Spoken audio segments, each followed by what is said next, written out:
In today's video, I'm going to teach you how to archive your posts in Facebook. Archiving is a useful way to clean up your profile without permanently deleting anything. When you archive a post, it disappears from your timeline and from other people's feeds, but you can still access it privately in your archive. This is great if you want to hide old content, keep your profile more professional, or simply remove clutter while keeping a personal record for yourself. Let's walk through the process step by step. First, open Facebook and go to your profile. You can do this by tapping your profile picture or your name from the main screen. Once you're on your profile, scroll down until you see the specific post you want to archive. Take a moment to double check that you've selected the right post, because this is the one you'll be hiding from your timeline. On the top right corner of that post, you'll see an icon with 3 small dots. This is the options menu for that post. Tap on those 3 dots.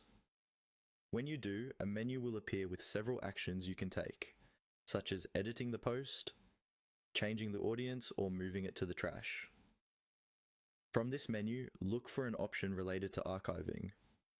If you don't see archive right away, tap on more, or any similar option that expands additional actions.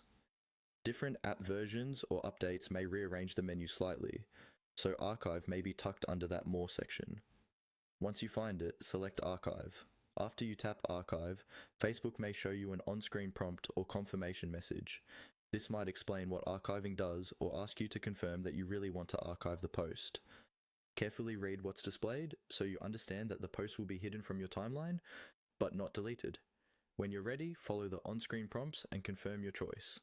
Once confirmed, the post will be moved to your archive.